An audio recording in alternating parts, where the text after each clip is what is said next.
Hello and welcome. This is Cheryl. Thank you so much for joining me today. In this video, I'm combining paper piecing with Copic coloring to create the cutest cards. I'm using this Flower Child stamp set from Pajama Crafter Stamps, and I just pulled in a piece of 4 1/4 by 5.5 inch cardstock to show you how large that image is. I'm also pairing it with the Autumn Leaves 6-inch paper pack for my paper piecing. I thought the plaids and some of the prints would be adorable for her clothes, so that is what I'm going to be using for her clothes. We're just going to be coloring her face, her hair, and her arms as well as her feet. The very first thing I do anytime I use a new stamp set is use a white eraser on the stamping surface. It just removes any possible manufacturing residue that might be on there, lets it take ink just a little bit better. And then once I've done that, I use a soft brush to remove any possible eraser bits. I'm going to be stamping onto some Hammermill cardstock. It's one of my favorites for doing my Copic coloring. And I'm going to be stamping it with some Tuxedo Black Memento ink. That's one of my favorite inks for using with alcohol-based markers. You could change the Copic markers to your favorite alcohol-based markers if Copics are not your thing. This is what I have and it's what I love. I've been using them for years.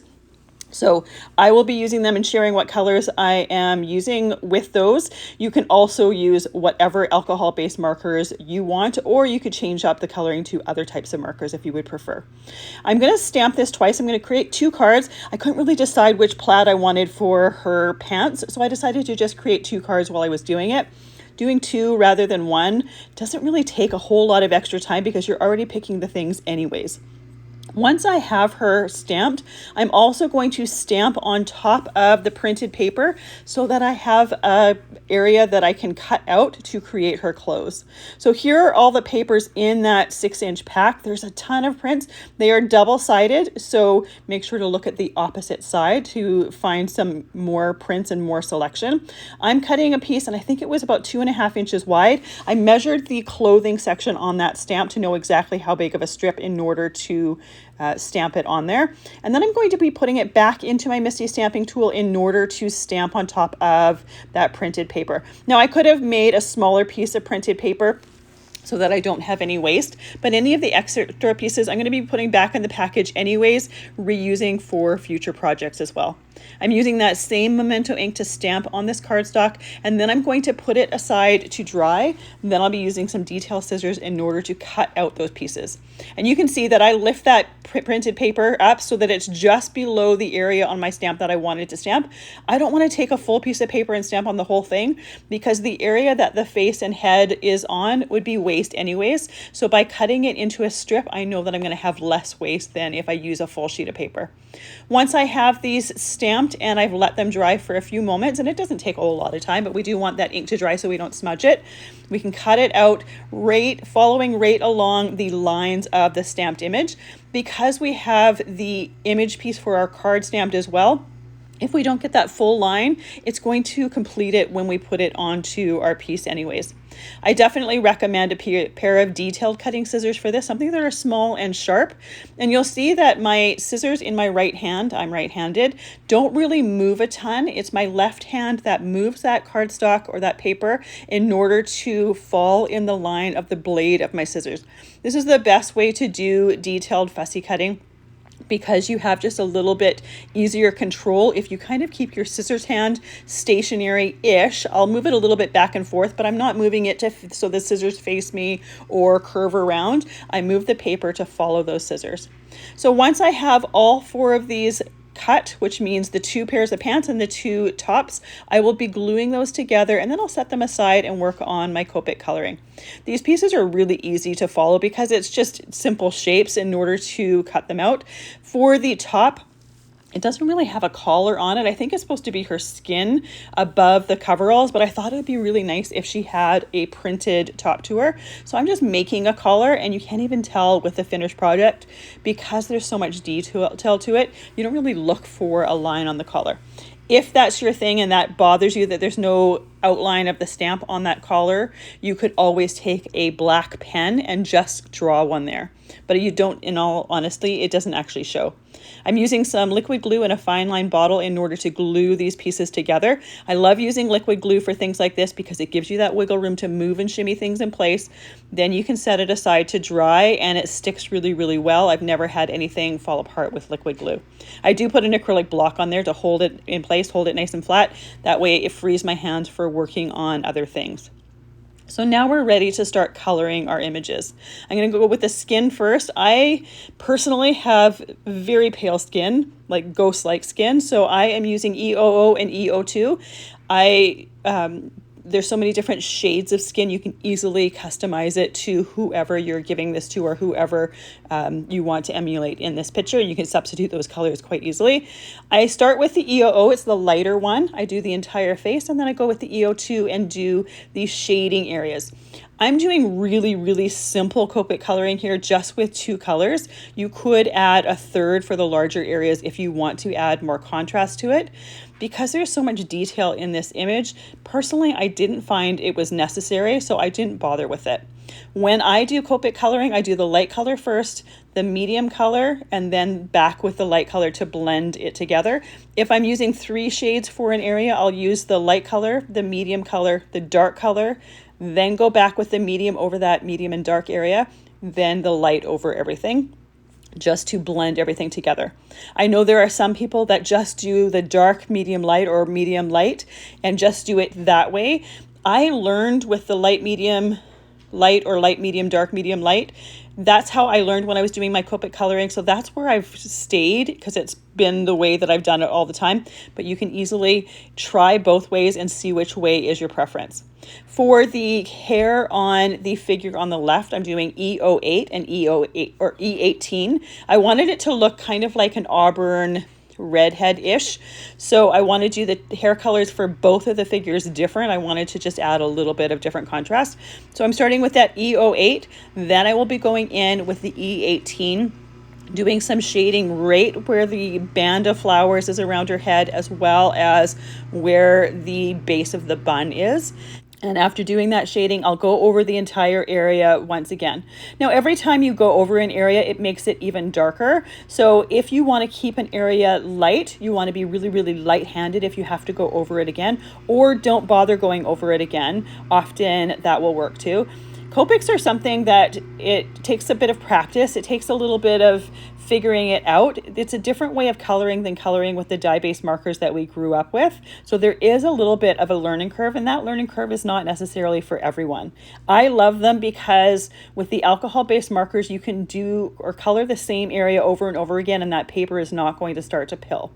For the hair for the figure on the right, I'm using E35 and E37, so this is going to be more of a brunette shade.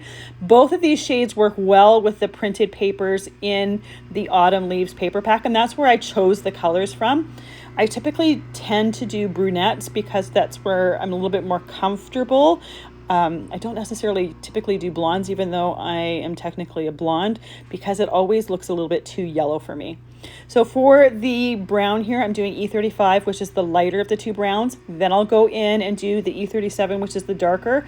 Once again, the base of her bun, going both on the bun as well as her head, and right at the area where the flower band is around her head. Now, like I said, with Copic markers, you can color the same area over and over again. That paper is not going to start to pill, which is one of my favorite things about it.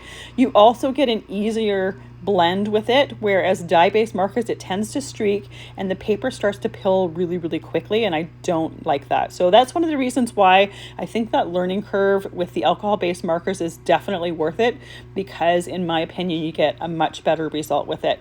And if you're not happy with an area, you can easily go back in and touch it up, add more color to it. You could use a blender pen to remove some color. However, I would recommend trying on some scrap paper to learn how that blender pen affects the color, to try it out first. Once I have her hair done, I'm going to do their eyes. I'm going to do the eyes the same color for both of them because I just really love this color. I'm also going to be using this color combination for one of the hairbands. So this is BG72 and BG75. This is the color of bluey green that is in the plaid on both of their pants. So that's one of the reasons why I loved this color.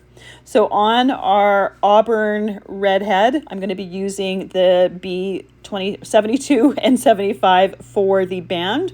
On our brunette, I'm going to be using the color combo that I used for the auburn hair on that band. So I'm going to do the bands different colors as well as the flowers different colors.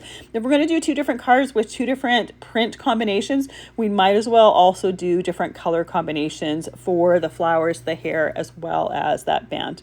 So again, with the BG 72 and 75, I started with the lighter color, went in with the darker color where the flowers were on the band as well as where the knot on the side was.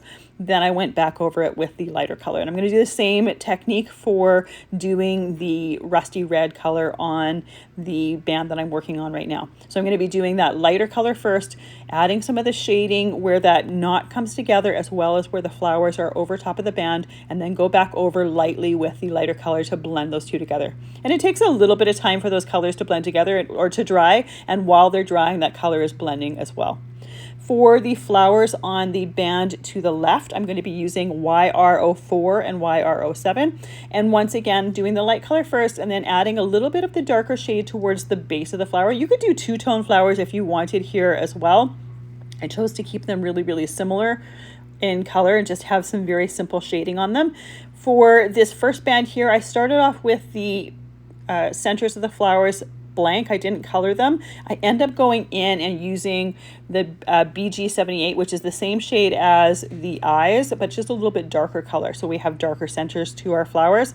I just thought it was a really nice color for those centers there. So I'm just going to color those in plain. I'm not doing any shading with that or blending with that because the flower centers are really quite tiny. For our flowers on the flower band to the right, I'm using YR20 and YR31. So I just chose a really, really pale, kind of creamy color that had just a hint of like an orangey corally color. It goes with some of the colors on the printed papers as well. And again, I wanted those flowers to show up a little bit different on the bands than the hair. I wanted to make sure that they were a different color completely. So once again, I use that same BG 78 on the centers to those flowers. Now there's not many leaves on those bands, but I did use YG 63 and 67 to just add a little bit of the green to the bands. Most of the part of the bands are the flowers, and then there's a few sprigs that don't really have a whole lot of leaves in there, but I just did fill them in with the greens just to add that little bit of contrast. Now that our hair, faces, and flowers are done, we can add the clothes to our little figures here. The one thing that I didn't color is the sandals. I go in with E37, which is a darker brown, and just color that in once it's done. I didn't really realize it until I had everything colored in there. I realized that that wasn't done. So I just did it simply. I didn't do any shading at all.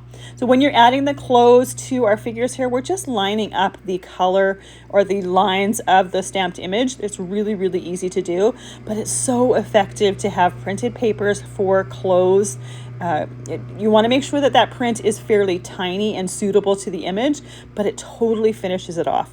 To add just a little bit of texture to our images, I'm using some stickles in the centers of the flowers.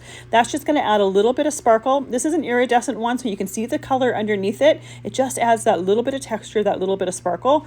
Then I'm putting some glossy accents on the eyes, and this is just going to give it some glossy domed dimension. Once again, it's just adding that dimension, that texture, that little bit of a different finish than the Copic colored images. So once I have those done, I'm going to let that dry. Those areas with the eyes are fairly big, so I do let it dry for about an hour. When you first put the glossy accents down, it has got a cloudy, milky finish to it, and it dries completely clear. And those Copic markers, because they're alcohol-based, they don't run when you use the glossy accents or the stickles on them. However, dye-based markers would definitely run and would blend and bleed, so you want to make sure you're using them appropriately in that case. Once I have that on there, I'm going to set that to completely dry. I'm going to stamp some sentiments so that they're ready to go once I'm ready to assemble my cards. So I chose two different sentiments from that Flower Child stamp set. It has several in it. I love when stamp sets have sentiments that work perfectly with the images. I'm stamping it with that same black Memento ink that I used for our images. And then I'm going to use my guillotine trimmer just to trim those out. Now, when I trim it with my guillotine trimmer, I have the clear finger guard on top of my trimmer there. I line it up with the right edge of that trimmer. I look to the right edge of it, line everything up, make sure it's nice and straight, and then I cut it. Then I turn it to the other side, line it up once again, But that time I go and look at the blade on my left side and make sure that the edge of the paper is nice and even on that blade so that we have an even sentiment all the way around. I don't want one end shorter or narrower than the other. I want to make sure it's nice and even. Now you could, if you wanted, take these sentiments, measure them, and then cut some cardstock to create mats for them. But when I'm working with Copics, I have a super easy trick. And it's just taking one of the colors that I've used to color in the image, taking that chisel end, using the long end of the chisel end against the edge of the paper, and it creates a faux mat. So it creates a really nice, simple, even mat around the outside edge. It looks like there's a piece of cardstock underneath there. It matches perfectly to the colored image, but because it's using the Copic marker, it has a narrower edge to it than it would if you were using cardstock. It also is a little bit more perfect, but you definitely want to make sure to be doing the long end of the chisel and work on some scrap paper. I take my images here and I trim them down so they are 3 3/4 inches by 5 inches. I take a 1/4 inch off of each edge. To the side, I have some plaid papers that match the pants of each image, and I have those trimmed down to 4 inches by 5 1/4 inches. I want to add a little bit of simple ink blending to the background, so I'm using some vintage photo distress ink for the bottom part of our image. For the upper edges and the outer edges, I'm using some Uncharted Mariner distress ink. This just fills in that background super simply. It completes the image. It doesn't take anything away from our image, and you can see that I have a little bit of a white halo around the image. I'm not doing any ink blending on top of that. If we get some ink on those Copic markers, it's not that big a deal because some of those colors are darker, but I just want that color. I want to fill in that area, but I don't want to take any attention away from those adorable little girls. So once those are done, I can take those off of the mat, and you definitely want to make sure that you're doing the trimming as well as the ink blending only after the stickles and glossy accents are completely done. Another option would be to wait until your card is completely dry before doing the stickles and glossy accents. That way you don't have to worry about it. Now, I really liked the trim or the edges on my sentiment, so I wanted to echo that with my images, so I used that same marker around all 4 edges. Now we're ready to assemble our card. So we're starting with our plaid piece of cardstock, and once again that was trimmed to 4 inches by 5 1/4 inches. Our images were trimmed down to 3 3/4 inches by 5 inches. We can glue those together and then add our sentiment to the front. Now all of the supplies that I'm using will be listed and linked down in the description box below, so if there's anything that I haven't mentioned and you're curious about, you'll likely find the answers down in there. With that first card done, we're ready to start assembling our second one. So once again, putting that plaid cardstock, and I chose the plaids that matched the pants of the little girls. I thought that was a great way to have that in there, but there's so many different prints in that Autumn Vines or Autumn Leaves paper pack that you could choose a different one as well. There's also a printed paper with pumpkins on it that you could add in the background if you want. I opted not to because the pumpkin cluster that I really liked was in the center of the cardstock or the printed paper, and I didn't want to just cut something out of the center, but that is another option if you want to. So these are our finished images. Absolutely adorable. I just love her. I think she's absolutely adorable, but I really love how the printed clothes totally enhance the images on the card. These are a great way to combine different mediums like Copic marker or Copic coloring with that paper piecing to create a fantastic look. Thank you so much for joining me today. I really appreciate all the time you spend with me. I hope you have a fantastic day.